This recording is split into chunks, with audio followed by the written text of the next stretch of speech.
اسمي ياسين علي وعندي 16 سنة. كنت ماشي عادي جدا لغاية لما حصل حاجة في الأحداث هي اللي غيرت مجرى الأحداث خالص يعني. في 14/8/2016 أنا كان عندي إحباط واكتئاب، مش عايز أختلط بالعالم اللي بره، مش عايز أشارك في أي حاجة بره، مش عايز أشوف الناس. قاعدة الحياة إن أنا أريد وأنت تريد والله يفعل ما يريد. مش هخش أقعد أسكرول انفينيتي وأنا أصلا عارف إن أنا مثلا عندي وقت معين أنا عايز أستفيد حتى برضو منه، حتى لو الوقت ده أنا فاضي فيه، فبرضو ما اقعدش واتلهي وافضل ان قاعد. هو انت ازاي اتعلمت برمجه، وعشان بحيث ان احنا كمان دلوقتي الفتره دي كتير مننا بيسعى ان هو يتعلم برمجه، ويمكن كنا نزلنا سيشن برضه عن الموضوع دوت. السلام عليكم ورحمه الله وبركاته، اهلا بكم يا شباب في حلقه جديده من سلسله اي سي بودكاست. طبعا الحلقه انتم متعودين ان احنا بنعرض موضوع وبنبدا نتكلم عن الموضوع ده بشكل من النقاش يعني وكده. ولكن حلقه النهارده بمناسبه وصولنا ل 1000 متابع، حبينا ان احنا نكون مع ضيف مميز ومع شخصيه هتقدروا ان انتم تعرفوها طبعا خلال البودكاست، هتقدروا تعرفوا وتستفادوا جدا من البودكاست دوت. فطبعا ما تنساش ان انت تدعمنا بلايك وتكتب رايك في الكومنتس تحت. وطبعا الحلقه موجوده على سبوتيفاي لو حابب تسمعها، او تكمل على يوتيوب زي ما انت حابب. وبرضو بذكرك ان في لينك بنسيبه على طول، اللينك ده فيه مجموعه من المصادر مختلفه في مجالات مختلفه تقدر ان انت تستفاد منها. وطبعا كل فتره بنحاول ان احنا نزود على اللينك ده ونضيف حاجات كتير. ولو انت عندك مصدر حابب ان احنا نضيفه تكتبه لنا برضو في الكومنت. وخلينا نبدا حلقه النهارده، يلا بينا.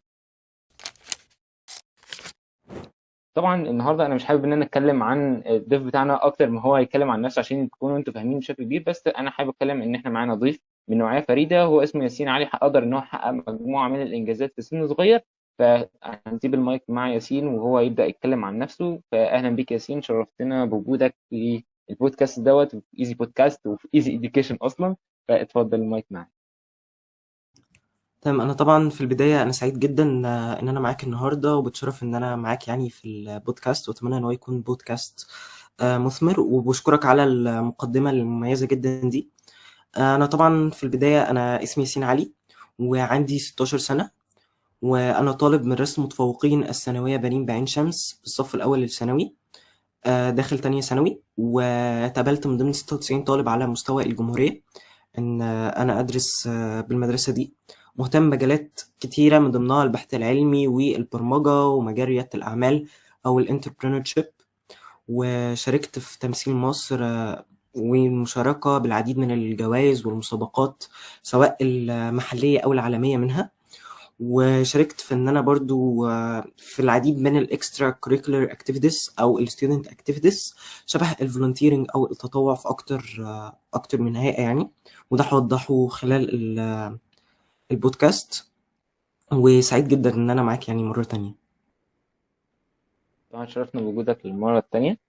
طبعا احنا عايزين ان نوصل للمشاهد، يمكن انا عارفك على المستوى الشخصي، بس انا حابين ان احنا نتكلم في مواضيع بنخلي البودكاست بشكل ما يدي طابع مثمر زي ما احنا حابين ان احنا نوصله. فحابين نعرف اصلا ازاي انت قدرت ان انت تحقق الحاجات دي في سن صغير، خصوصا ان اللي في سن دوت بيحاول ان هو يتجه للترفيه بشكل اكبر من ان هو يتجه، او ان هو عموما يركز على دراسته بشكل اكبر. فخلينا نتكلم على ازاي انت قدرت ان انت تحقق الحاجات دي وانت في سن صغير. تمام، انا في الاول حابب ان انا احكي الحكاية من اولها خالص، وايه السبب ان انا اصلا خلاني ادخل المجال ده. انا كنت شخص لسه طفل صغير لسه بيكتشف نفسه، وبيحب يجرب اكتر من حاجه عشان يشوف شغفه فين. فانا وانا صغير انا كنت بلعب تايكوندو. كنت في مجال الرياضه يعني، مع اني ما كنتش شغوف بيه بس لسه كنت صغير فبجرب. وكنت بعزف بيانو، ده الجزء اللي انا كنت بحبه، كنت بعزف بيانو في مكتبه اسكندريه. آه، كنت ماشي عادي جدا لغايه لما حصل حاجه في الاحداث هي اللي غيرت مجرى الاحداث خالص يعني. في 14/8/2016 التاريخ ده طبعا انا عمري ما هنساه لانه بالنسبه لي تاريخ مميز جدا. وانا كنت كاتبه عندي لاني قلت اكيد ربنا ليه سبب في حدوث هذا الشيء في هذا التاريخ يعني. كنت في اليوم ده كان ساعتها عندي 9 سنين يعني، وكنت طالب في تالتة ابتدائي. كنت لسه هدخل رابعة ابتدائي. في اليوم ده أنا خلصت التمرينة بتاعتي بتاعة التايكوندو بالليل، وكنت داخل أغير. فحصل حاجة يعني، هي كانت قضاء وقدر، وأكرة الباب هي كانت أكرة الباب بكيرف كده، وكانت في نفس مستوى عيني، فدخلت في في عيني اليمين اتسببت في مشاكل في القرنية وكده. وده طبعا ادى في الفترة دي، انا لسه كنت صغير، لسه ما نضجتش، لسه مش عارف ايه اللي بيحصل حواليا. في الفترة دي ادى ان انا كان عندي احباط واكتئاب، مش عايز اختلط بالعالم اللي بره، مش عايز اشارك في اي حاجه بره، مش عايز اشوف الناس. وكنت ساعتها كمان انطوائي، يمكن عدد الصحاب اللي عندي كان عدد محصور جدا. وبعض الناس كانوا بيشوفوني متكبر، رغم ان انا ما كنتش متكبر. يعني انا كنت بحب ان انا اتعامل بحدود شويه. يعني انت في فرق ان انت زميلي، وفي فرق من ان انت صديقي. يعني كان بالنسبه لي في فرق بين الزماله والصداقه. فكنت ساعتها طبعا مكتئب ومحبط. اهلي طبعا كانوا بيدعموني جدا. كل مدرسيني في المدرسة كانوا بيدعموني جدا. كنت شبه أي شخص أو طفل صغير في حاله كان بيتعرض للتنمر يعني. برضو كنت بتضايق شوية يعني، لأني لسه صغير برضو ما كنتش مدرك إيه اللي بيحصل. وعملت 5 عمليات كلهم فشلوا في إن أنا طبعا أرجع ل نفس اللي أنا كنت موجود فيه زمان. يعني نفس النظر اللي أنا كنت موجود فيه زمان. حاليا يعني بشوف بعين واحدة بس. بس أنا دلوقتي باحمد ربنا. زمان يعني أنا كنت شايف حاجة تانية، دلوقتي طبعًا شايف حاجة تانية خالص. إيه اللي غيّر وجهة نظري؟ إن أنا ابتديت أكتشف نفسي أكتر، أقرا أكتر. كنت في الفترة دي باقرا كتير لإني كنت لوحدي، فكنت باحب أقرأ كتير. طبعًا ابتديت أشوف ناس كتيرة طبعًا شبه طه حسين، مولودة أصلًا كفيفة. فابتديت أحمد ربنا على نعمة البصر حتى لو بعين واحدة، فحمدت ربنا طبعًا، قُلت الحمد لله على نعمة البصر اللي عندي، في غيري ما عندوش نعمة البصر. والحمد لله في حاجات كتيرة موجودة عندي مش موجودة عند غيري. فالحمد لله ربنا يعني يعني بيودي حاجة من هنا ويوصل حاجة من هنا. فطبعا دي حكمة من عند ربنا. وبعد كده أدركت إن ربنا عايزني أوصل مسج معينة، إن أنا في يوم من الأيام هبقى شخص مؤثر. فبالتالي ربنا اختارني إن أنا أوصل مسج معينة. وطبعا قاعدة الحياة إن أنا أريد وأنت تريد والله يفعل ما يريد. بعد كده بقى خرجت من هذه المرحلة حوالي 5 ابتدائي أو 6 ابتدائي، واتعرض عليّا في فترة كورونا إن أنا أشارك بمبادرة في قصر ثقافة الأنفوشي. المبادرة كانت بتتكلم عن إيه؟ كانت بتتكلم عن البحث العلمي والبرمجة ومجال الفضاء، وإزاي إن إحنا ندمجهم ببعض عن طريق ورش عمل، ويقسمونا لteams وحاجات تانية كتير يعني. أنا كنت متحمس للحوار ده جدًا، خصوصًا إن أنا في أولى إعدادي. منهج الدراسات كان بيتكلم عن، كان في جزء بيتكلم فيه عن الكواكب وهذان الكويكبات وكده. كنت ساعتها طبعًا أنا كنت لسه ما أعرفش أساسيات البحث العلمي. كنت باجيب معلوماتي منين؟ كنت باجيبها من ويكيبيديا. كنت أجيب ورق فلوسكاب وابتدي أكتب المعلومات من ويكيبيديا. ما كنتش أعرف ساعتها إن ده غلط، أو إن ويكيبيديا مش مصدر موثوق يعني. لأن طبعًا أي شخص يقدر إن هو يعدل منه. بس أنا كنت مبسوط بكده إن أنا باجمّع معلومات عن حاجة أنا باحبها. رُحت المبادرة. الباشمهندسة أماني الشريف هي اللي كانت، ده كان اسم الباشمهندسة موجودة ساعتها. هي اللي كانت بتدرّب ساعتها يعني في مجال البرمجة. قالت لي يعني كمّل وكده، وأنت عندك موهبة كويسة وتقدر إن أنت تنمّيها. فترة كورونا بقى، الفترة دي كانت بالنسبة لي فترة خير عليّا يعني. بالنسبة لي أنا بجد الحمد لله، إن أنا ابتديت إن أنا أطوّر من مهاراتي أكتر، حاجات ما كانتش موجودة عند ياسين أصلًا. ابتديت الsearch. ما كنتش أعرف يعني إيه إن أنا أبحث. يعني كنت شخص بيبحث عن حاجات تافهة جدًا، مثلًا ممكن آآ وجبة مش عارف إيه، وهكذا يعني، طبخة أكل، أي حاجة، بس حاجات كانت تافهة كلّها. فابتديت إن أنا أبحث في حاجات مفيدة ليّا، وطوّرت من مهاراتي أكتر. وشُفت حاجات تبع مايكروسوفت برضه، كنت باشوف courses كده online كانت for free. وبعد كده بقى دخلت مسابقات شبه ما أنا قُلت في الأول، وهاقول الأسامي يعني خلال البودكاست. ودخلت حاجات كتيرة شبه ما أنا وضّحت. بس في نقطة أنا حابب أوضّحها، لإن في ناس بصراحة يعني مش شايفة إن أنا لمّا باجي أتكلّم مثلًا عن الإصابة بتاعتي أو الحادثة بتاعتي، في ناس بتقول لي إن أنا مش عارف أعبّر عن الكلمة، إن أنا باسوّق لنفسي عن طريق الحاجة اللي حصلت، اللي هي الإصابة أو الحادثة. أنا مش باسوّق لنفسي، بس أنا شايف إن دي كانت حاجة بالنسبة لي كانت نقلة، وإن دي توصّل message لأي حد ممكن يتعرّض لهذه المرحلة يعني شبهي. بس يعني دي الحكاية كلّها. أنا ممكن للحظة كده اندمجت مع الكلام، وكنت ناسي أصلا إن أنا كنت بسجل معاك الحلقة. فبجد يعني حاجة كويسة جدا. وهي فكرة كمان بتوضح إن دلوقتي ممكن واحد يقول لك أنا فاقد الشغف. ففاقد الشغف إيه؟ وفكرة إن أنت كان عندك إصابة غيرت من حياتك بشكل كبير جدا. فيعني بجد لحظة كويسة، وفكرة إن أنت اتعاملت معاه بالشكل ده كان شيء كويس جدا.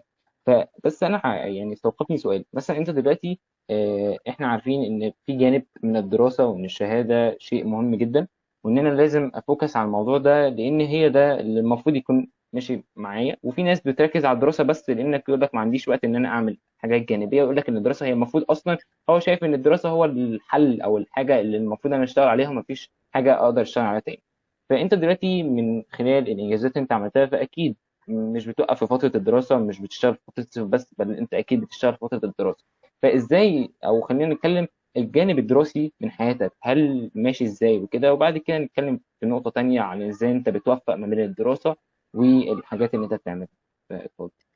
انا بالنسبه لي انا شايف ان بالنسبه لي يعني من وجهه نظري، انا شايف ان الجانب الدراسي ليا ماشي بشكل كويس. لان انا اول حاجه انا عندي مهارات اكاديميه، فبالتالي انا عارف انا شخص، اول حاجه انا مؤهل نفسيا ان انا اتعرض ان انا اشتغل تحت ضغط، واقدر ان انا انظم وقتي بشكل كويس. دي برضو مهاره اكاديميه كويسه. فبالتالي بقدر ان انا يعني احط نفسي في موقف كويس في جزء الدراسه يعني. والحمد لله دايما بقدر ان انا احقق اللي انا نفسي فيه خلال الجانب العلمي او خلال الجانب الدراسي. يعني انا لما في الجانب الدراسي ببقى مستهدف حاجه معينه، عايز اجيب مثلا سكور معين علشان حاجه معينه، فبعرف اوصل لده. لو انا شايف ان مثلا السكور الفلاني، بدون ذكر يعني امثله، السكور الفلاني مش مهم ليا دلوقتي، فبحاول ان انا بالانس بين الجانب الدراسي والجانب العلمي. تمام، يمكن كده احنا تطرقنا للجانب الدراسي بس. يعني انت اتكلمت عن تنظيم الوقت بايه، باللمحه كده بس. لو يمكن ان انت تعرض لنا مثلا، هل انت بتستخدم تولز معينه، هل بتعمل تو دو ليست بخصوص موضوع تنظيم الوقت دوت؟ عشان ده شيء مهم، اكيد مش بتعتمد على دماغك في الموضوع كله، لان ده هيكون فيه ستريس اكيد على الناحيه الذهنيه. فاعرض لنا فكره ازاي انت اصلا بتعرف بتنظم وقتك وبتعمل البالانس اللي انت بتتكلم عليه. هو طبعا انا بستخدم كذا طريقه، في اللي هي تقنيه الطماطم او البومودورو. التقنيه دي ان انا اذاكر حبه، بعد كده اخد بريك لفتره معينه، واذاكر برضو لفتره معينه، بحيث ان انا اقدر اكون منظم وقتي. دي طريقه من الطرق اللي انا طبقتها ونفعت كويسه يعني.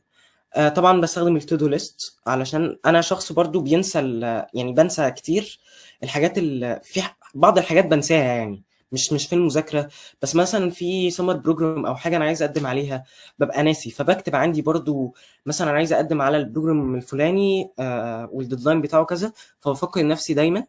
وطبعا بعمل جدول برضو، احاول ان انا اشوف ايه اللي ورايا وكده.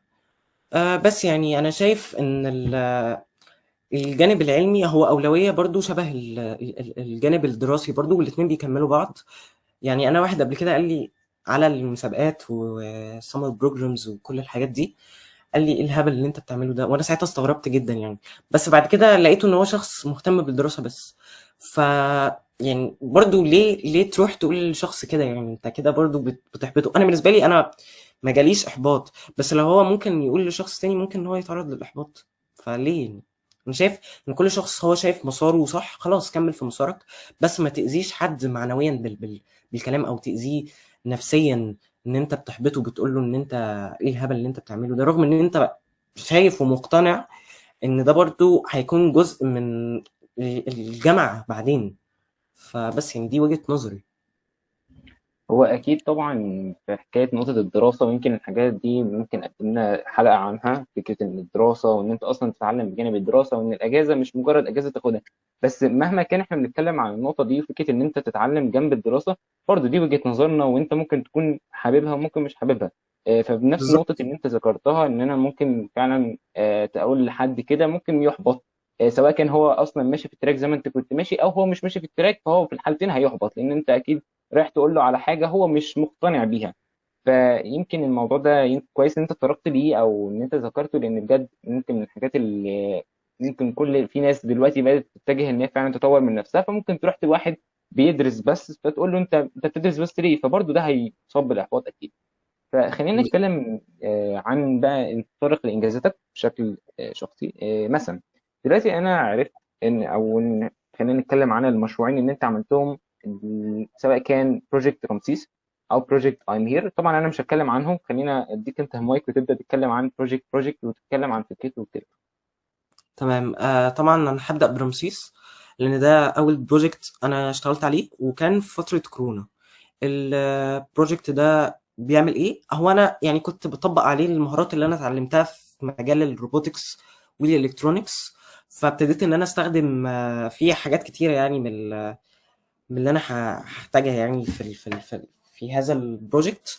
البروجكت كان بيعمل ايه؟ هو اول حاجه كان بيشتغل على ان هو يجمع النفايات من مستشفيات العزل، وده عن طريق ارم. الارم دي فيها سيرفو موتور، ده نوع من انواع الموتورز اسمه سيرفو. علشان طبعا الارم تتحرك، تطلع فوق وتنزل تحت، تتحرك يمين شمال، تتفتح وتتقفل، فلازم يكون في موتور يتحكم فيها. طبعا الموتور ده كان بيتوصل على المايكرو كنترولر او المتحكم الدقيق اللي هو كان محطوط ساعتها، كان اردوينو اونو. ده كان قدراتي تسمح لي ان انا ابرمج اردوينو اونو باردوينو سي. فالروبوت كمان كان فيه بلوتوث علشان التحكم يكون يعني تحكم ميكانيكي. التحكم بالبلوتوث عن طريق الموبايل، ان انا اقدر اطلعه فوق وانزله تحت وكل الحاجات دي عن طريق الموبايل، واقدر ان انا كمان اتحرك، يعني اتحكم فيه ان هو يتحرك طبعا كان في عجل يعني، فبالتالي كان بيقدر ان هو يتحرك يعني. فده كان اول بروجكت انا اشتغلت عليه، وطبعا زي ما قلت لك هو بيجمع نفايات من مستشفيات العزل. وطبعا كنت شغال عليه وشاركت بيه في مسابقة شباب مصر الثالثة للمهارات. دي كانت مسابقة في الأكاديمية العربية للعلوم والتكنولوجيا والنقل البحري، وتقريبا دي أول مسابقة روبوتكس أنا كنت شارك فيها، وكنت واخد المركز السابع على مستوى 3 دول: مصر والإمارات والسعودية. وباي ذا واي المركز ده كان آخر مركز، يعني هما كانوا مرتبين اللي كانوا مشاركين، فاللي كانوا مشاركين كانوا 7 يعني، أنا و6 كمان، فأنا كنت مترتب آخر مركز يعني. دي كانت أول مسابقة خالص أنا أشارك فيها، فده حرفيا الفرق يعني. البروجكت التاني اللي هو I am here أو أنا هنا. البروجكت ده فكرته جات لي من جدتي الله يرحمها، هي كانت مريضة الزهايمر يعني. والبروجكت بيستهدف أصحاب الأمراض المزمنة ومرضى الزهايمر. طيب البروجكت بيعمل إيه؟ هو بيوفر ديفايس في 3 أشكال: سمارت بريسلت سوار ذكي، وسمارت بوكس صندوق ذكي، وسمارت كروس باج بودي يعني اللي هي الشنطة الكروس. آه، بيعمل إيه؟ بيحدد مكان مريض الزهايمر في حالة إن حصل أي حالة طوارئ، وبيعمل اتصال بين المريض وبين المرافق في حالة إن حصل أي حالة طوارئ. و بيقدر كمان ان هو يفكر المريض مواعيد علاج ومواعيد مقابلاته الشخصية ومواعيد الصلوات ومقابلاته الشخصية سواء عامة او مع الدكتور يعني. وكمان يتعرف على المؤشرات الطبية الخاصة بالمريض زي نسبة الاكسجين الموجود في الدم ومعدل ضربات القلب، ويبعتها على موبايل المرافق المتصل يعني بالجهاز. وشاركت بيه في اكتر من مسابقة، وهو مسجل كبراءة اختراع من أكاديمية البحث العلمي والتكنولوجيا ومكتب براءات الاختراع الإلكتروني. ودلوقتي هو في مرحلة الفحص الموضوع يعني كبراءة اختراع، فدايلي يعني البراءة تتقبل يعني. طبعا ان شاء الله اكيد، يعني باقي المتابعين او كل اللي بيشاهد الحلقه اكيد يدعوا لياسين. يعني انا لفتني موضوع ان انت اتكلمت عن بروجكت ام هير وبروجكت رمسيس، الاثنين اكيد بيحلوا مشكله، بس بروجكت ام هير الفكره انت استلهمتها من جدتك. فالموضوع ده ليه طابع مختلف، فكره ان انت شفت ان في شخص بيعاني من مشكله والشخص ده بالفعل هو قريب منك، فانت حاولت ان انت تفكر في حاجه زي كده. يمكن الحاجات ديت دلوقتي ممكن واحد يقول لك يعني هو انا اللي هقدر اعمل الحاجه دي، لكن انت بالعكس تماما، انت فكرت ان انت تبدا ان انت تسعى او تشتغل على الفكره دي، لعل وعسى انت تقدر تفيد غيرك وتفيد جدتك كمان. بس يعني ايه، الفكره مستلهمه وفكره كويسه جدا. وفكره رمسيس برضو فكره ان انت اصلا اخدت فكره ان انت في كورونا دلوقتي، اصلا فتره كورونا دي اغلبنا، يمكن انا واحد من الناس اللي الفتره دي ضيعتها، فكره ان انا ارفع عن نفسي في كل حاجه، ما كانش فيه جانب التطوير ده خالص، ولكن انت استغلت الفتره دي في ان انت فعلا تفكر في حل معين يساعد الناس اللي كانت شغاله في الفتره دي. فانا يعني انا ما عنديش كلمه اعبر عن الموضوع ده بجد، لكن يعني تفكير مختلف. وده بجد يعني هو اي انسان ناجح او اي انسان فعلا ماشي في طريق النجاح هو اكيد ما عندوش عقليه زي اي عقليه اي انسان تاني. فخلينا نتكلم عن يعني مثلا انت شخص اكيد مش حياتك كلها هي فكره ان انا اهتم بالجانب التقني او جانب تطويري، كل واحد ليه لحظات تافهه زي ما بيقولوا. فايه الهوايات، او خلينا الهوايات هي مش حاجات تافهه بمعنى اوضح، ولكن يعني الحاجات اللي انت ممكن في وقت فراغك تبدا تشتغل عليها يعني. بص، قبل ما اتكلم على الحاجات اللي انا في وقت فراغي ممكن اشتغل عليها، بحب ان انا اخرج يعني، اشوف مثلا مناظر طبيعيه او كده، اتمشى مع حد من الناس اللي انا بحبهم يعني. فدي حاجه انا بحبها. وبرضو ممكن ان انا بحب اقرا يعني، او اسمع شورت فيديوز بس تكون مفيده يعني، كيس ان هي مفيده، مش مفيده فلا خلاص يعني مش بسمعها. حاجه أنا تفيدني انا، وبعمل لها سيف يعني. فكمان في وقت فراغي انا بحب ان انا اصور فيديوهات يعني، عشان انا بنشئ محتوى رقمي او ديجيتال كونتنت كريتور. فبحب ان انا مثلا اكتب سكريبت للفيديو اللي انا هعمله، اصور الفيديو وهكذا، وابتدي ان انا برضو اشتغل على المونتاج بتاعه يعني. فدي الحاجات اللي بحب اعملها في وقت فراغي. بحب برضو اسمع ميوزك يعني، وبسمع قرآن برضو يعني، بس بحب اسمع ميوزك برضو. تمام، بس انا عندي سؤال يعني، انا مثلا كواحد هشوف شورت فيديو، انا اعرف ازاي ان الفيديو اللي هيجي لي هو فيديو قيم ولا لا؟ ما انا متعرض لمجموعه من الفيديوهات، مهما كنت معود الالجوريثم على انها تعرض لي محتوى قيم، فممكن يجي فيديو مش قيم عادي في النص، فممكن يسرقك الوقت دوت في ان انت تتنيك تتفرج على شورت فيديو، خصوصا ان انت مش حاسس بقيمه الوقت وانت بتتعرض للفيديو دي. فخلينا تعرض لنا تجربتك المختلفه نوعا ما. فكره ان كل الناس بتتكلم عن الشورتس فيديو، انا واحد من الناس مش بفضلها كقيمه ان انت ممكن تستفاد منها، فممكن تعرض لنا النقطه ديت يعني.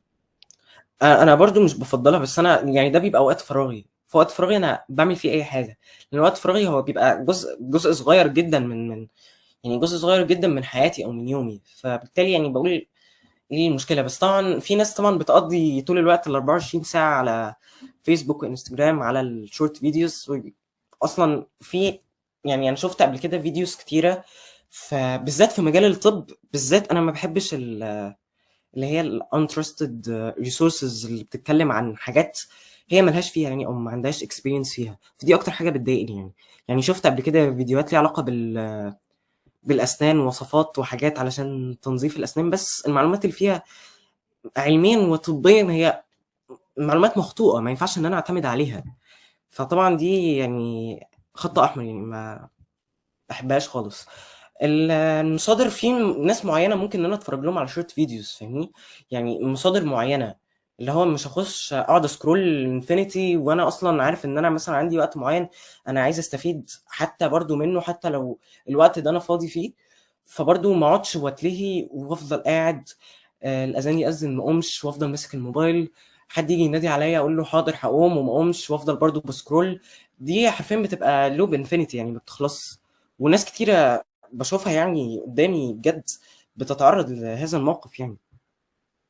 طبعا يمكن لحسن الحظ ان السيشن او الحلقه اللي فاتت بتاعت البودكاست بتاعت الاسبوع اللي فات هي بالفعل كنا بنتكلم على موضوع السوشيال ميديا وعلاقته بالمقارنه. يمكن اتكلمنا عن نقطه المقارنه، بس يعني يمكن برضو تطرقنا لنقطه السوشيال ميديا وان هي فعلا بتاثر بشكل كبير جدا، وهي فعلا اللي ممكن تكون هي جوهر مشاكلنا الفتره ديت، خصوصا إن الشباب اللي في فتره الكليه او فتره الدراسه ثانويه او اعداديه او كده. فهي بالفعل هي انفينيت لوب مش بتخلص.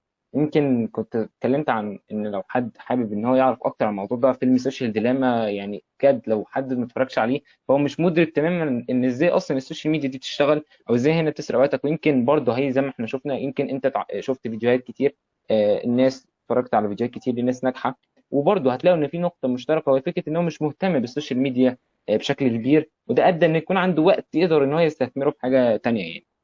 فيمكن نقطة ممكن نتكلم فيها وهي نقطة صناعة المحتوى. دلوقتي العالم متجه لصناعة المحتوى، بس يعني في ناس متجهة لصناعة المحتوى إن هي تسيب قيمة، وفي ناس إن هي رايحة عشان إن هي تستثمر فلوس. ولكن أنت ذكرت نقطة كويسة جدا، وإن أنت دي هوايتك أصلا أو إن أنت بتقضيه في وقت فراغك، إن أنت تنشئ محتوى. يمكن أنا متابع للمحتوى ده وهو محتوى قيم جدا. يمكن أنت ما عندكش ستريس إن أنا لازم أنزل فيديو، ولكن لما بتنزل بفكرة فيديو، هو فكرة فيديو طبعا بعقلية الباحث بمعنى أوضح، أنت بتبدأ تمنهجه. فكلمنا أكتر عن موضوع صناعة المحتوى والفكرة جات لك إزاي يعني؟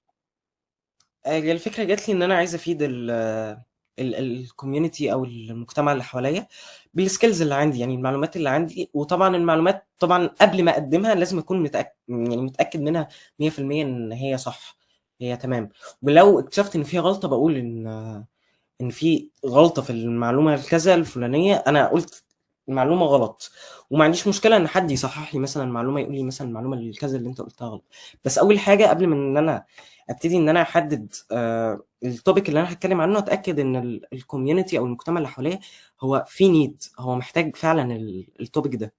فابتدي فعلًا أشوف لأ، في عدد كبير من الناس محتاجين هذا الtopic يعني.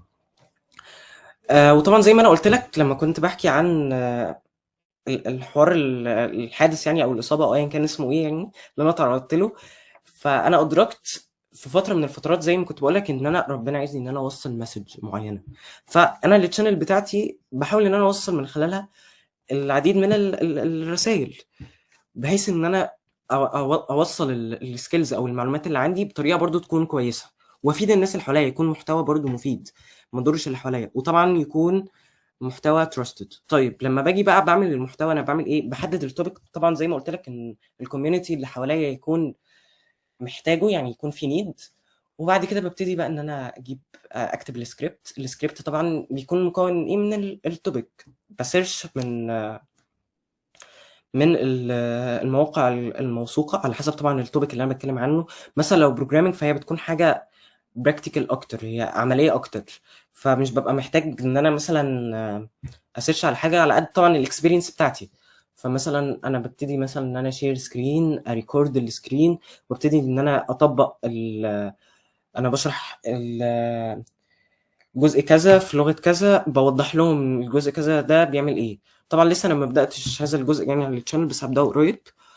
ولو أنا مثلًا باتكلم عن skill مثلًا شبه مثلًا إدارة الوقت أو طرق لتنظيم الوقت، بابتدي أعرض صور مثلًا من الحياة العملية موجودة. طبعًا بتكون من يعني ما فيش عليها copyright علشان الchannel ما يحصلهاش أي مشكلة، فاهمني؟ أو أي issue. و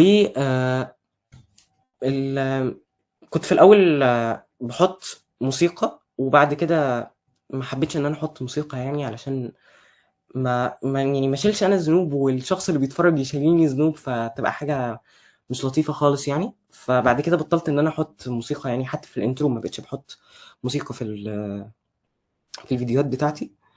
وبس زي ما قلت لك الكونتنت لازم يكون كونتنت ذو قيمة، لو مش ذو قيمة فبالنسبة لي هو ملوش لازمة يعني، هيكون استهلاك للنت على الفاضي، وهيصعب عليا استهلاك النت يعني للناس يعني. طبعا بما انك اتكلمت عن الكونت كريشن، وكمان وانت بتتكلم اتكلمت عن انك بتتكلم عن البرمجه، وطبعا بما انك اتكلمت من شويه برضه عن انجازاتك في المجال، فبرضه ذكرت نقطه البرمجه. فخلينا نتكلم عن اصلا هو انت ازاي اتعلمت برمجه، وعشان بحيث ان احنا كمان دلوقتي الفتره دي كتير مننا بيسعى ان هو يتعلم برمجه، ويمكن كنا نزلنا سيشن برضه عن الموضوع دوت. كلمنا انت عن رحلتك في تعلم البرمجه. تمام، هو أنا طبعًا يعني زي ما قُلت بدايتي كانت في المجال، كانت المبادرة اللي هي كانت في قصر ثقافة الأنفوشي في وقت كورونا.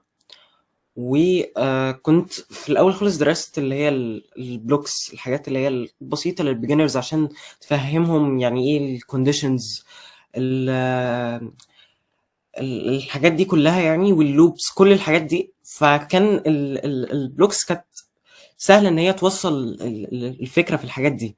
فطبعًا اتعلّمت الblocks في الأول خالص علشان أفهم الحاجات دي، ما كنتش أعرف إن في حاجة اسمها لغات برمجة يعني. وكنت طبعًا شبه أي شخص لسه بادئ في المجال، كنت مُشتّت، يعني ما كنتش عارف إيه المكان الصح اللي أنا مثلًا ممكن أتعلّم منّه. فكنت باجرّب أماكن كتيرة جدًا وأكاديميات كتيرة جدًا، ورُحت كذا مكان يعني. بس الأماكن اللي أنا اتعلّمت منها فعلًا بشكل فعّال وفادتني، خدت أول حاجة مراكز الموهوبين. في كل إدارة بيكون في حاجة اسمها مركز الموهوبين والتعلُّم الذكي، وده بيكون تابع لمديرية التربية والتعليم بالمحافظة الشخص يعني فيها. وبيقدّموا الورش دي طبعًا بتكون مجانًا، لإن هي بتكون مدعومة من من الوزاره يعني، لان مركز الموهوبين والتعلم الذكي ده جزء من الاداره. فانا بالنسبه لي يعني، انا طبعا كنت اداره وسط التعليميه قبل ما اخش المدرسه يعني في ثانوي. كنت اداره وسط تعليميه في اسكندريه محافظتي يعني. فكنت بروح مركز الموهوبين والتعلم الذكي، ورحت برضو ورش، وبقيت كمان من الناس اللي بتدي ورش هناك يعني. قعدت فتره من الناس اللي بتدي ورش هناك بالخبره اللي عندي يعني، وقت كانت موجوده وقتها، لاني كنت بحب افيد غيري. كمان في اي ام اي اللي هو ايجيبت ميكس الكترونكس، وده موجود فيه واحد سيليكون. دي موجوده في برج العرب الجديده. وخدت هناك انترنشيب كانت بتتكلم عن الاي او تي. هي كانت لطلبه الجامعات، بس انا كنت مقدم يعني، واتقدم لي الفرصه ان انا اكون اصغر واحد هناك، وحضرتها. استفدت جدا لان انا كنت شغوف بالامبيدد سيستمز بالذات، بجزء الاي او تي ده بالذات يعني. وده ساعدني في المشروع بتاعي اي ام هير، لان اي ام هير انا مستخدم فيه اي او تي، مستخدم فيه اي اس بي 32 از بورد يعني، واي فاي بورد وكوميونيكيشن بورد يعني وكده. فده فادني كتير يعني. ده غير طبعا المصادر الكتيرة، على حسب طبعا المجال اللي انت بتدخله في مجال البرمجة يعني. في مجالات كتيرة شبه روبوتكس، علم الروبوتات، وال AI الذكاء الاصطناعي، الداتا اناليسيس تحليل البيانات، السايبر سيكيورتي الامن السيبراني، الويب ديفلوبمنت اللي هو تطوير مواقع الويب، والاب ديفلوبمنت اللي هو تطوير التطبيقات. فعلى حسب التراك اللي انت بتختاره بتبتدي ان انت تحدد الرود ماب او الخطه بتاعتك، ان انت تدرس ازاي تدرس بحيث ان انت تكون مرتب اكتر. وفي ويب سايت اسمه رود ماب، اسمه رود ماب دوت كوم تقريبا. الويب سايت ده فيه رود مابس لمجالات عديده جدا يعني، تخش عليها تلاقي رود مابس كتيره جدا من ناس اكسبيرتس يعني، خبره وكويسين جدا. وطبعا زي ما قلت اليوتيوب كويس جدا يعني. لو عايز تكون سيلف ليرنر او ان انت تتعلم بشكل ذاتي، فاليوتيوب ما شاء الله في مصادر لا حصر لها يعني. ونصيحتي للشخص اللي عايز يبدأ تعلم البرمجة ان هو يبدأ. انا شايف بصراحة يعني من وجهة نظري، لو هو مثلا شخص كده في اعدادي وداخل ثانوي مثلا، او شخص في اعدادي، ان هو يبدا بكورس سي اس 50. كورس سي اس 50 حرفيا بجد هو عاطي نبذه عن كل المجالات، وعاطي نبذه عن حاجات كتيره جدا، فهو بدايه كويسه. وفي باشمهندس عبد الرحمن جمال على يوتيوب، وفي باشمهندسه رشا عابدين برضو على يوتيوب، شارحين هذا الكورس يعني اصلا اللي موفراه جامعه هارفارد، فهو متوفر بالانجلش. فهم شارحينه بالعربي على يوتيوب. باشمهندسة رشا عابدين وباشمهندس عبد الرحمن جمال، الاثنين شارحينه بشكل كويس يعني. فبفضل برضو الكورس ده كبداية يعني، هيديك نظرة عن كل حاجة، وتشوف هل فعلا انت المجال حاب ولا لا يعني. وبعد كده ممكن بقى تبتدي تشوف اللغة اللي انت هتكمل فيها على حسب التراك بتاعك. بس يعني هي رحلة دي يمكن طبعا أعظم يعني أغلب الناس قصدي إن هم ما كانش معاهم انستراكتور يمكن بدأوا بالتشتت ويمكن دلوقتي التشتت بقى أكتر بإن المصادر بقت كتير قوي. بس أنا كنت عايز أوضح نقطة بس على موضوع موقع رود ماب. هو رود ماب دوت اس اتش عشان لو حد بحث دوت كوم ممكن ما يوصلش. وكده كده إحنا هنسيب اللينكات يعني في الديسكربشن. اي لينك ان شاء الله ياسين ممكن نذكره وقدرنا ان احنا نوفره ممكن نسيبه في الديسكربشن بحيث ان احنا نقدر نوصل للشخصيه. انا بس عايز اتكلم على نقطه. هل يعني انت لما بدات برمجه بدات بلغه سي بلس بلس ولا بايثون؟ يمكن الموضوع ده عامل قلبان كتير في لناس كتير يعني، ان هي انا ابدا ببايثون ولا ابدا بسي بلس بلس ولا ابدا ب اتش تي ام ال مثلا. فيمكن سي اس 50 هو بيتطرق في البدايه يتكلم عن سكراتش اللي هو البلوكس اللي انت اتكلمت عنها في الاول، بعد كده بايثون وسي بلس والسي. ويعني يمكن برضه هو بيتكلم في كذا لغه. فانا لو واحد خلص سي اس 50 هو يعمل ايه بعد كده؟ هو يعمل ايه بعد كده؟ هو يبتدي ان هو يختار التراك بتاعه اللي هو شغوف بيه. طبعا التراكات اللي انا قلتها يعني، التراكس دي يبتدي ان هو يحدد التراك بتاعه، ويبتدي في لغات تانية يعني. مثلا في تطوير التطبيقات بتاعة الموبايل، في الدارت اللي هي فلوتر.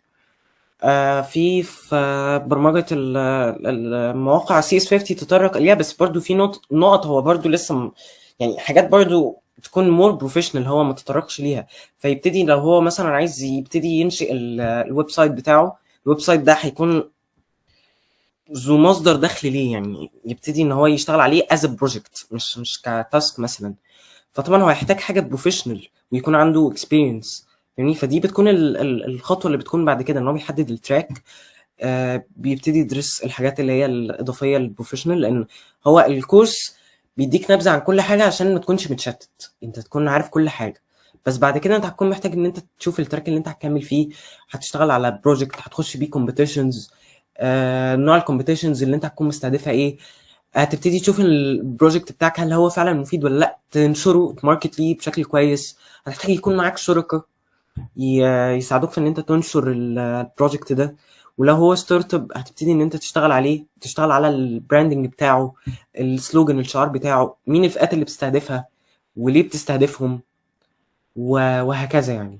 فدي انا شايفها الستبس اللي ممكن الشخص يتبعها بعد ما ياخد سي اس 50. بالنسبه لسي بلس بلس ولا بايثون، فمن وجهه نظري انا شايف الاول ان هو يبدا بسي بلس بلس لاسباب عديده يعني.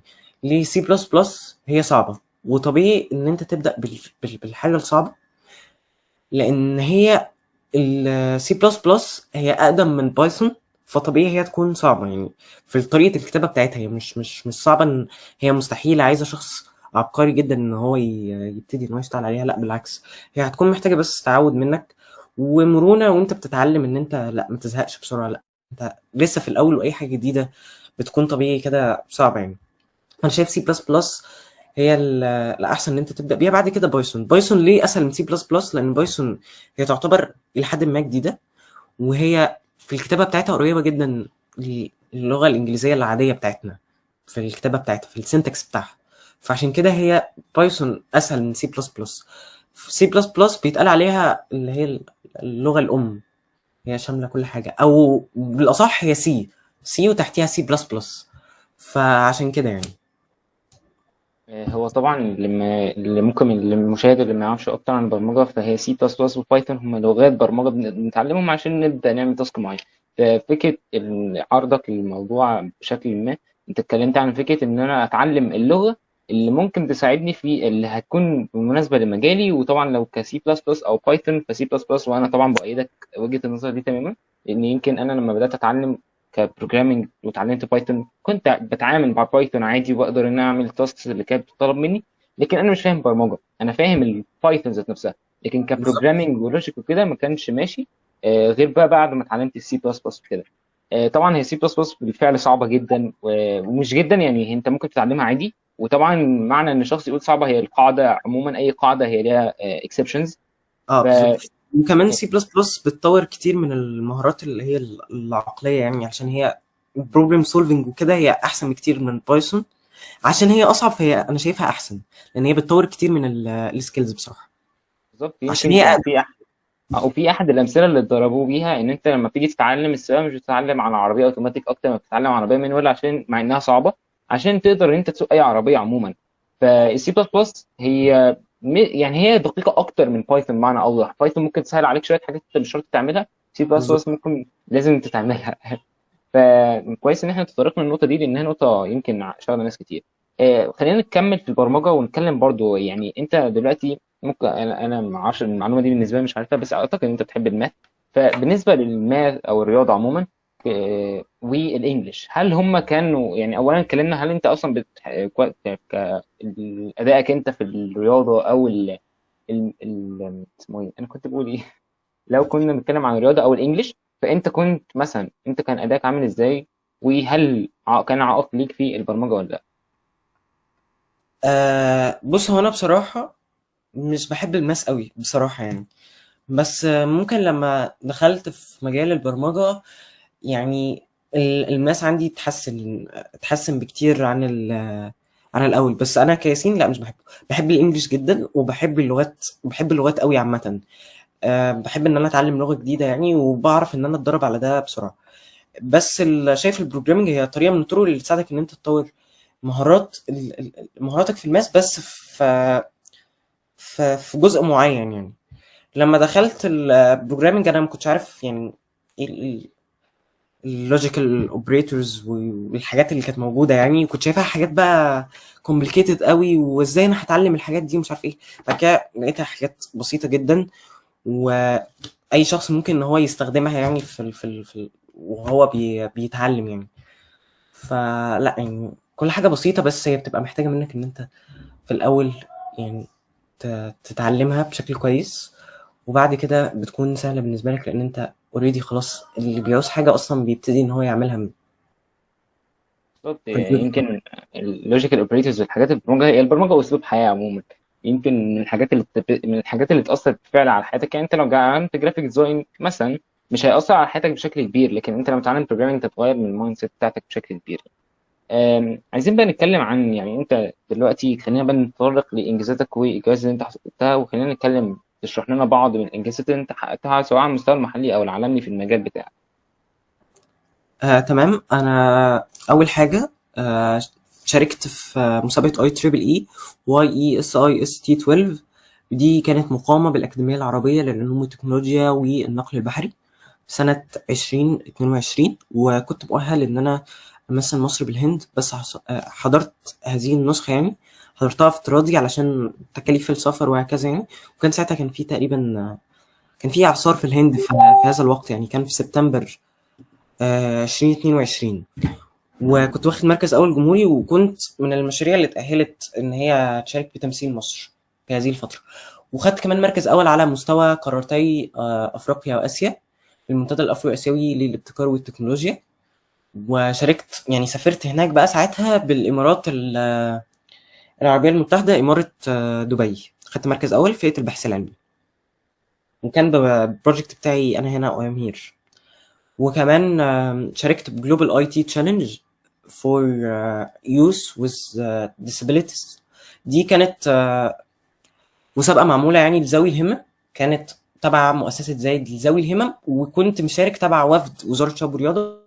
دي كانت السنة اللي فاتت في أكتوبر 2023، وسافرت أبو ظبي بالإمارات العربية المتحدة. وكانت أول مرة مصر تشارك في هذه المسابقة يعني، مصر تكون من الدول المشاركة يعني. كنت في فئة الفئه كان اسمها اي كرييتيف اي او تي، وطلعت على الستيج وعملت ديسبلاي للبروجكت بتاعي. والجادجز يعني ارائهم كانت كويسه جدا، وكنت من احسن 15 مشروع اتقدموا على مستوى العالم. طبعا دي كانت التصفيات النهائيه يعني على مستوى العالم في المسابقه دي يعني. شاركت طبعا في مسابقات كتيره على المستوى المحلي. شاركت في مسابقه جامعه النيل، في نسختها كانت نسختها ال 14 تقريبا ساعتها. كنت في تانية اعدادي، وكنت اصغر واحد مشارك، وخدت مركز تاني جمهوري فئة طلبة المدارس او السكول ستودنت سترايك. وكمان شاركت مسابقة الابداع طموح، دي كانت تبع إدارة وسط التعليمية ومديرية التربية والتعليم محافظة اسكندرية. وخدت مركز أول على مستوى الإدارة، ومركز أول على مستوى المديرية. وخدت مركز تاني على مستوى محافظة القاهرة بمسابقة الطالب المثالي السنة دي 2023 2024. وكمان مركز أول على مستوى محافظة القاهرة بمسابقة الطالب المبتكر السنة دي برضو 2023 2024 يعني.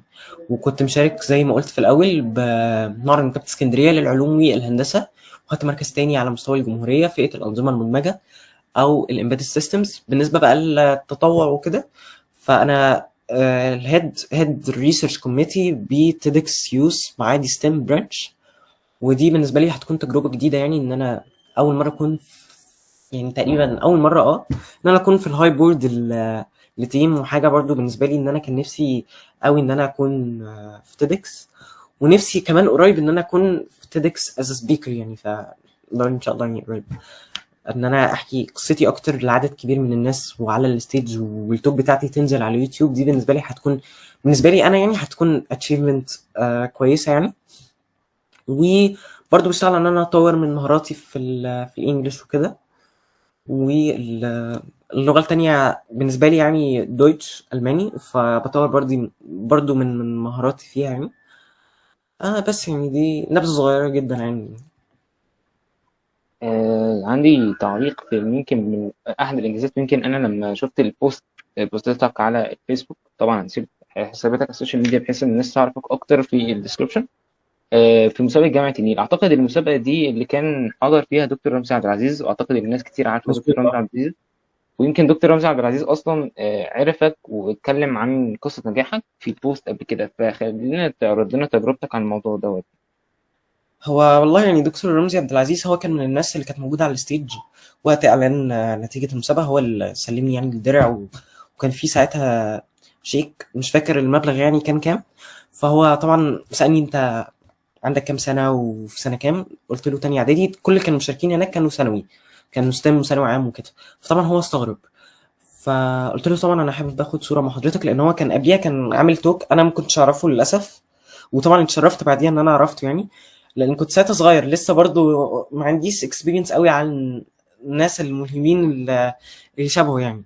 فهو كان عامل لنا توك قبليها، وانا حقيقي انبهرت جدا، كنت بقول ما شاء الله يعني عليه وكده، وعجبني جدا شخصيته. فقلت له بصراحة انا حابب اتصور مع حضرتك، اتصور معايا وتصور مع والدي وكده. وبعديها كنا على تواصل، كان دايما بيتابع انجازاتي وكده. هو طبعا كان مبسوط بيا جدا يعني، قال لي انت شخص كويس جدا وناجح وبتمنى لك مستقبل كويس. فبعد كده هو اتعرف عليا اكتر.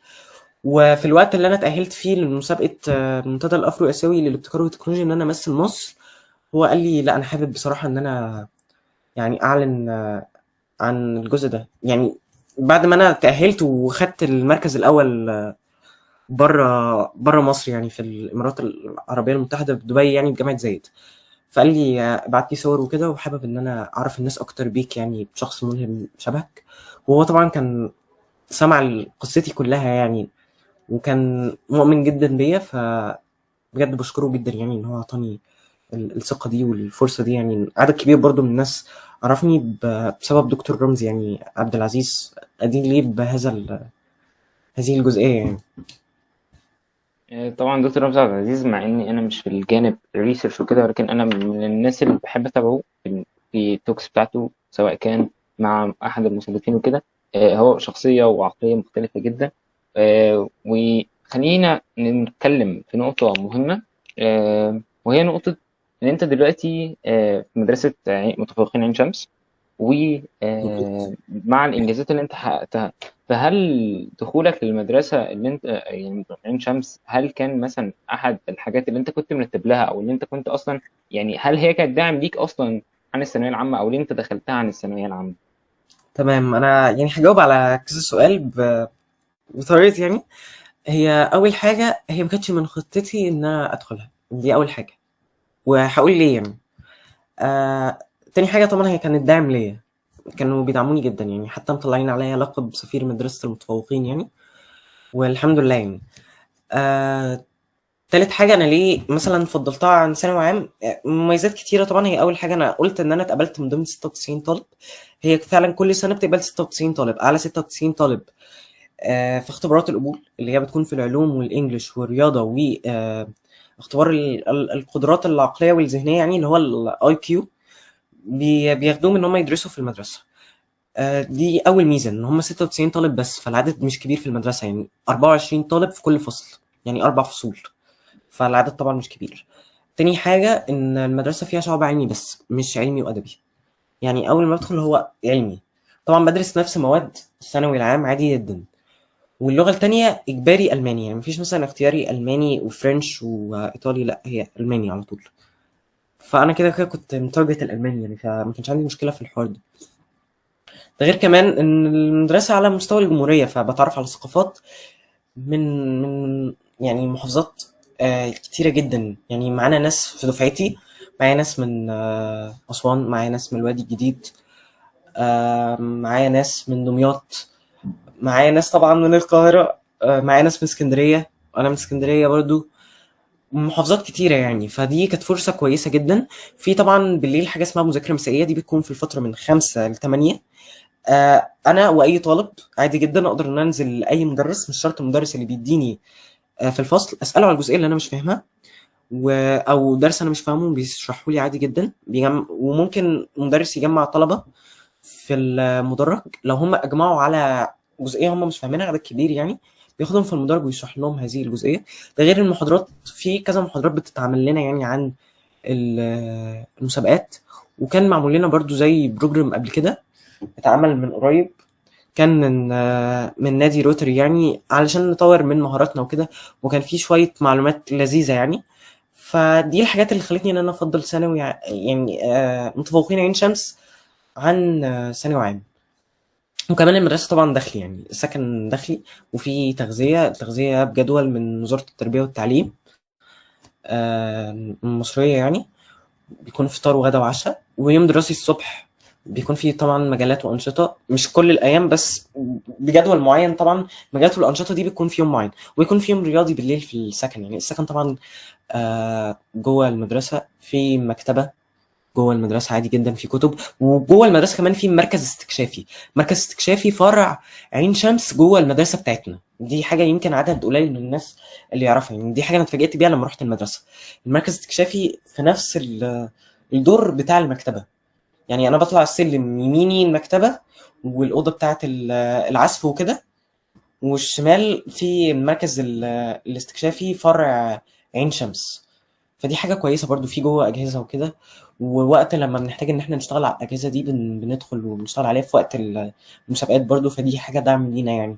جوه الأجهزة محدثة يعني بويندوز 11 وكده، كمبيوترات يعني. فحاجة كويسة. وفي زي كراسي وكده برضو كان بيتعمل سيشنز يعني. وبيودونا كمان برضو سيشنز في مركز استكشافي فرع حدائق القبة ده في القاهرة جنبنا يعني. فدي حاجات بتفيدنا برضو. ما كانش حاجة مخطط ليها ليه؟ آه لان انا كنت المتارجت بصراحه، يعني عشان اكون صريح، انا كنت مقدم في ستيم وفي عين شمس، بس عين شمس ما كانتش اولويه ليا بصراحه. ويمكن انت عارف ده لان انت كنت من الناس القريبه ليا في هذه الفتره يعني. ستيم انا كنت متارجتها علشان حاجات كتيره كانت في دماغي، يعني مش لازم اقولها. بس كنت متارجتها علشان انا كنت عايزها من رابعه ابتدائي، يعني انا عارف ستيم. عين شمس انا عرفتها بالصدفه يعني، ما كنتش اعرفها بصراحه. بس بحمد ربنا دلوقتي ان انا دخلت عين شمس، عرفت ناس كتيره محترمه يعني. وفي ناس كتيرة برضو مش كويسة معايا في التعامل، مش بتحبني، معرفش ليه. يمكن ممكن أكون أحسن منهم، معرفش يعني، بس ربنا يهديهم يعني. ومدرسين الحمد لله بيدعموني، مش كل المدرسين برضو، في مدرسين شايفين إن الدراسة بس، وفي مدرسين مش شايفين طالما في توازن بين الدراسة وبين المسابقات، وطالما ده مش هيأثر عليا سلبا، وطالما أنا ماشي صح فلا تمام بيشجعوني.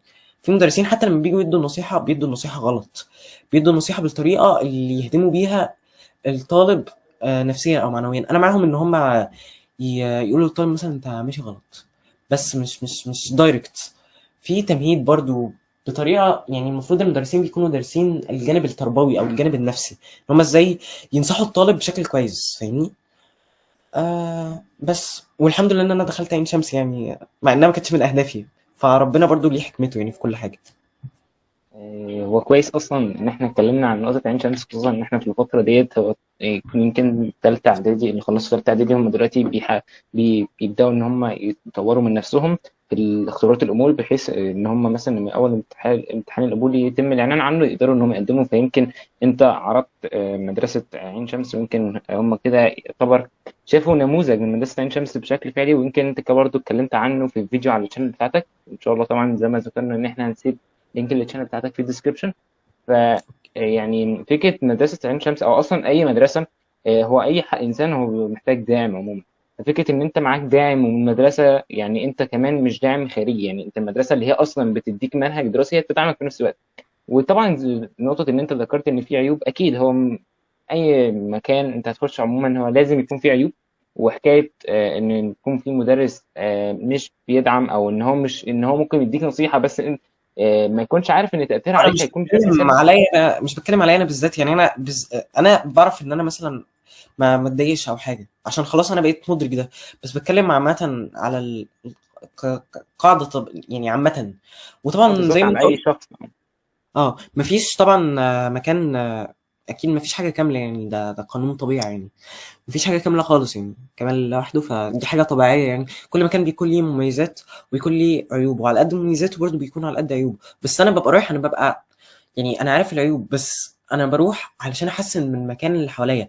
عمر ما المكان انا يعني دي حاجه انا مؤمن بيها بصراحه، وعرفتها متاخر يعني بعد ما دخلت المدرسه. ان عمر ما المكان اللي انت فيه هيتحسن غير بيك. انت مش هتعرف تحسن مكان غير بيك، ومش هتحسن من نفسه كده. فدي حاجه انا اتعلمتها يعني من المدرسه برضه. بالفعل هي اكيد لو كانت مدرسه متفوقين عين شمس ما فيهاش ناس كويسه ما كانش هتبقى هي كويسه، فاكيد. ويمكن انا بس عايز اتطرق من نقطه المدرسين عموما، ان هي ده مش مثال بيتعرض ليه في المدرسه محدده، ولكن ده مثال ممكن نتعرض ليه احنا بشكل عام. خصوصا في اي مدارس يعني او في السناتر لو كان في دروس وحوار وكده. برضو الطلبة، وإن في طلبة برضو مش بتحب الخير لبعض، مفيش تعاون وهكذا، دي موجودة في كل المدارس برضو. بالظبط. يعني بالظبط. وممكن يعني بص، ممكن أقول حاجة بس مش عارف، يعني ممكن عندنا يكون أكتر كمان علشان عندنا كله بنفس المستوى، اللي هو كله عايز يبقى متفوق وهكذا. بس في ناس بتبقى محتاجة تأهيل نفسي أصلا إن هي تتعامل مع الناس، يعني فاهمني. فدي حاجة أنا أدركتها برضو، يعني بعد ما اتعاملت مع عدد كبير من الناس يعني من هذه الفئة. هو فعلا يعني انا مثلا من خلال تعاملي مثلا، يمكن انا مش في مدرسه، انا في ثانوي عادي، ولكن برضه هو في ناس ما بتبقاش مفضله ليك الخير، او ممكن ان هي بتتصرف بتصرفات معينه، ممكن هي تكون بنيتها كويسه، ممكن نيتها ما تكونش كويسه، الله اعلم. ولكن هي فكره انت ذات نفسك لو مؤمن بذاتك، مؤمن بان انت بالفعل انت عندك تارجت لازم تحققه، ومحدش هيقدر ان هو يأثر عليك ويقول لك ان الحاجه دي مش بتاعتك. فده بجد هيأثر بشكل كبير على فكره تعاملك مع حد زي بالشكل دوت. وبرضه سواء كان مدرس يعني، وفكره ان انت مؤمن بالفكره بتاعتك، هو ده اللي هيخلي فعلا الفكره تظهر وتخليك انسان مختلف، ان هو اي انسان مختلف، هو اختلف عشان مشى بنهج مختلف عن اي انسان تاني. فدي نقطه كويسه ان احنا تطرقنا ليها، يمكن البودكاست بجد احنا تطرقنا لنقاط مختلفه. ولكن انا حتى الان مستمتع بالبودكاست، يمكن ضفت لي معلومات كتير وحاجات كتير جدا، وممكن لسه البودكاست ما خلصش، يمكن يعني يمكن اللي جاي في البودكاست هيكون افضل. فبس يعني احنا خلينا بقى نتطرق لنقطة تانية، لو انت حابب تضيف حاجة على النقطة دي فتفضل يعني. لا يعني شبه ما انت قلت طبعا. في ثانوي عام برضو في نفس النماذج، طبعا ثانوي عام كويسة برضو. اللي هيخش ثانوي عام فهو ليه مساره، ربنا يوفقه. لان بحس ان في ناس، في فئة من الناس برضو دول بيكون عندهم نقص نفسيا، يعني ان هم بيقللوا من الناس بتوع ثانوي عام، مع انهم بشر برضو، وهيخشوا كليات عادي جدا، وممكن يخشوا ما يسمى الناس بيسموه يعني بكليات القمة، اللي هي هندسة وطب وهكذا. فعادي يعني، هم كل واحد ليه مساره اللي ربنا كتبه له، وهيقدر لو في حاجة في دماغه او حلم معين هيقدر ان هو يوصل له، وحتى لو ما وصلوش فده هيكون بإرادة ربنا برضو وبنصيب ربنا. يسيبوا كل واحد في حاله يعني. بالظبط. يعني يمكن برضو موضوع الثانوية العامة اللي اتكلمت عنه، هي فكرة ان ممكن الثانوية العامة الفرق بس ان انت هي هوجهك كدراسيا، لكن كمثلا كتطوير لنفسك انت عادي ممكن انت اللي تبحث وتدور. هي مش شرط الحاجة تيجي لحد عندك عشان تبدأ تشتغل على نفسك، فما تلومش الظروف ان انت ما دخلتش ستيم او ما دخلتش عين شمس على فكرة خلاص الحياة انتهت. لا، هي انا مثلا يمكن من الحاجات اللي كنت اخدها مبدأ، هي فكرة ان هي وسيلة، ويمكن ناس كتير اتكلمت عن الموضوع ان هي وسيلة لتحقيق هدفك بس مش هي الهدف. فبجد يعني حلو ان احنا اتكلمنا عن النقطه دي، اتمنى يكون الناس اللي في ثالثه اعدادي هم سمعوا الحته ديت وفهموا قوي نقطه مدارس ستيم وثانويه عامه او عين شمس وكده. فخلينا نتكلم بقى عن ياسين تاني ونرجع لياسين تاني. دلوقتي مثلا احنا اكيد احنا بيبقى عندنا اهداف لبكره، فايه اهدافك والاحلام اللي انت حابب او شغال عليها او ان انت عايز تحققها والتارجت الكبير بتاعك؟ طبعا يعني اول حاجة بصراحة انا عايز اسافر ان شاء الله يعني. في دي اول حاجة، في اولوية في دماغي بصراحة، ان انا بجهز كل ده علشان السفر، ان انا اكمل دراستي بره يعني. عشان كذا حد من الناس الخبراء يعني، اللي طبعا مجربين قبليه يعني. اسال، في مثل كده بيتقال اللي هو اسال مجرب وما تسالش طبيب، يعني ما اعرفش ليه هو بيتقال كده، بس عارفين اسال مجرب يعني. هم فعلا كانوا مجربين قبليه فقالوا لي يعني انت تبقى بره اكتر، هتتقدر اكتر، هتتقدر احسن بشكل احسن يعني. ولما تكون بره يعني هتدرس حاجات اكتر. فانا عايز اسافر بره، دي اول حاجه. وعايز ادرس ايه يعني، انا عايز ادرس هندسه ميكاترونكس. وبعد كده او ادرس بيزنس، يعني انا مهتم جدا بالبيزنس برضو.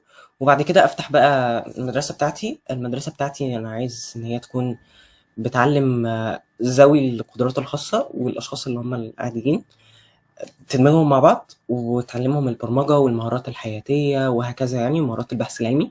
وكمان ان انا اسس الستارت اب بتاعتي يعني، بما اني برضو درست بيزنس فانا حابب ان انا برضو يبقى معايا تيم واسس الستارت اب بتاعتي. بس ليه لغايه دلوقتي انا ما خدتش مثلا خطوه ان انا مثلا اعمل التيم الخاص بيا؟ مش شايف ان انا لسه مش مؤهل بده. هتقول لي انت هتعمله برضو لسه، يعني مش شايف ان انا كياسين انا عارف قدر نفسي يعني، فلسه مش شايف ان انا مؤهل لده يعني. في حاجه برضو بتتقال اللي هو رحم الله امرئ عرف قدر نفسه يعني. والاعتراف بالحق فضيلة وكل هذه الحاجات دي يعني. فمش شايف ان انا لسه مؤهل لهذه النقطة، بس عايز ان انا بعد كده يعني اشتغل على الستارت اب بتاعتي، بس بعد ما يبقى عندي اكسبيرينس ويبقى عندي تيم ناس انا واثق فيها يعني. وده حابب ان انا يكون ك انترناشونال ستارت اب يعني تكون بره. هي فكرة البيزنس اللي انت مش حابب تبدأ الستارت اب بتاعتك دلوقتي، هي فكرة ترتيب أولويات. يعني أنا عجبني النقطة دي قوي، فكرة إن أنت مرتب أولوياتك، إن أنت هو ده مش مناسب ليا دلوقتي، لأن أنا لو عملت دلوقتي ممكن ما أثر على حاجات تانية، وممكن كمان إن هو هيفشل يعني مش هيكمل، وبالتالي أحبط أو حاجة من شيء من هذا القبيل يعني. لكن فكرة إن أنت سايبه للوقت المناسب، ده شيء كويس جدا. ويمكن الحاجات اللي إحنا بنعملها في الفترة ديت أو غيرنا يعني، أو أيا كان الشخص، هو ممكن يكون هو حابب إن هو يعمل كذا حاجة في نفس الوقت، ولكن أنهي الأولوية. فكرة ترتيب الأولويات ده يمكن موضوع مهم قوي. يمكن لو حد أدركه هو بالفعل هيمشي في تراك، لأن هو ماشي في رحلته. يمكن أنت برضو ما بصيتش على جانب تاني، يمكن أنا هطرق الموضوع ده ليك، فكرة المقارنة بالذات والتعامل مع السوشيال ميديا، يمكن برضو اتكلمنا عنه أثناء البودكاست. بس عايز أتكلم على نقطة المقارنة، فكرة إن أنت بتقارن شخص تاني وكده، فاتكلمنا عن الموضوع ده. اه انا ما الحمد لله ما يعني ما تعرضتش للموقف ده. ما انا كنت عارف قيمة نفسي وبقدر نفسي وكده، وعارف ان انا كويس. ده مش غرور، ده تصالح مع الذات. يعني لو انت ما عندكش تصالح مع نفسك مش هيبقى عندك تصالح مع غيرك. فده مش غرور، هو ثقة بالنفس يعني. ان انا ما اقارنش نفسي بغيري، انا شايف ان انا كويس. تمام. السوشيال ميديا طبعا ليها جانب سلبي جدا في حوار ان انا بشوف مثلا حد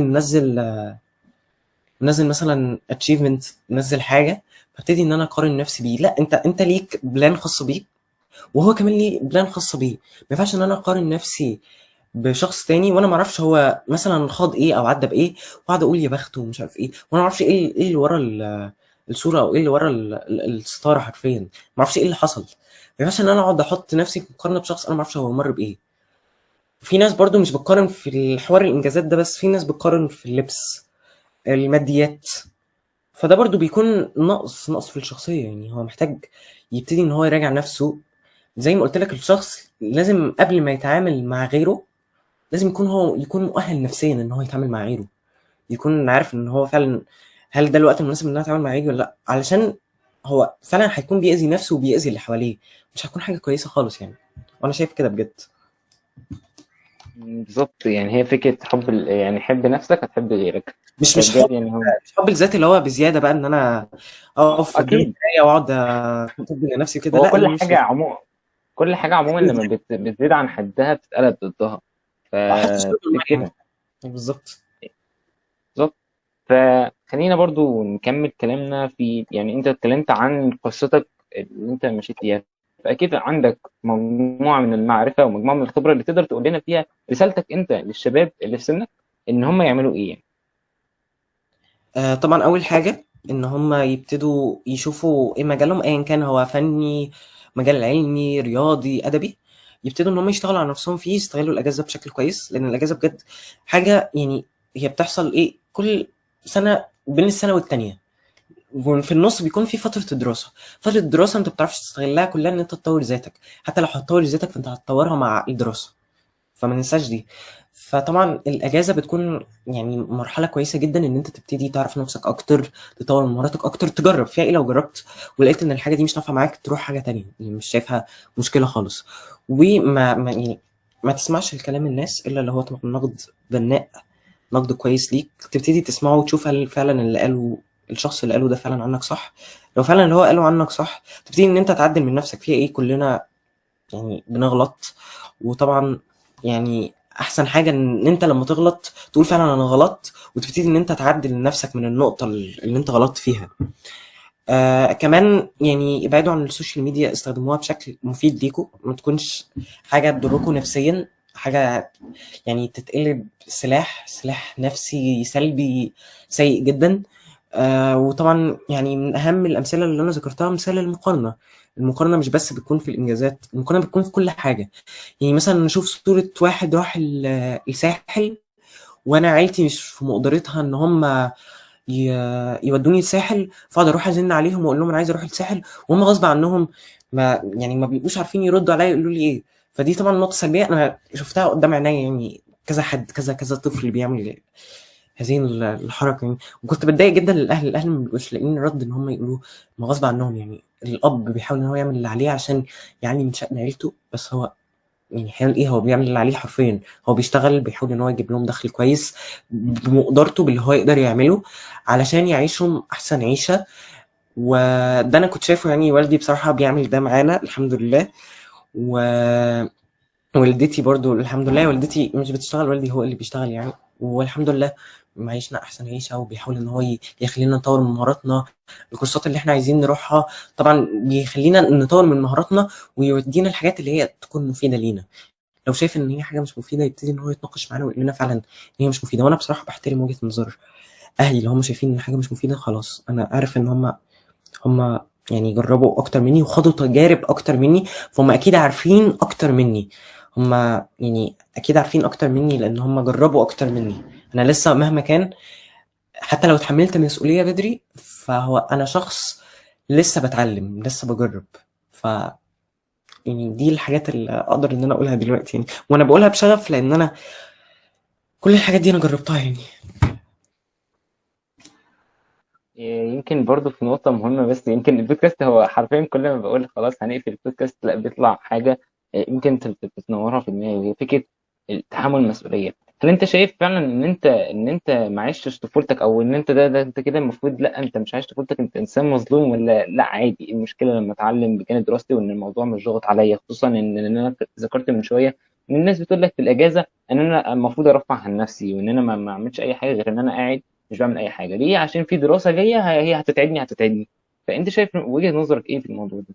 هو ربنا أصلًا خلق الإنسان علشان يعيش في تعب وكده، وده طبعًا مذكور في القرآن يعني. فده قانون طبيعة، قانون حياة يعني، إن التعب وكده. ومش شايف إن تحمُّل المسؤولية من سِن صغير حاجة وحشة. لأ، أنا باعمل ده علشان يبقى عندي مهارة، المهارة دي مش دلوقتي خالص تبقى مصدر دخل ليّا، علشان أبتدي إن أنا بالتدريج أريّح أهلي اللي هم تعبوا معايا أصلًا علشان يوصّلوني للمرحلة دي. فلأ، مش شايف تحمُّل المسؤولية بصراحة حاجة وحشة يعني. طب ما أكيد أهلي برضه يعني أجيال، حرفيًا أجيال بتسلِّم أجيال. ما أهلي أكيد كانوا في نفس المرحلة دي، وأكيد برضه اتعرّضوا لنفس النقطة، ولو ما اتحمّلوش المسؤولية بدري بس هم اتحمّلوا المسؤولية بعدين، فاهمني؟ فطبيعي. فلأ، أنا شايف تحمُّل المسؤولية يعني لأ، حاجة مهمة جدًا، وبتخلّي الشخص يبقى عنده مهارات كتيرة يعني، حاجات كتيرة ما كانش يعرفها في الحياة اتعرّف عليها، اختلط بناس.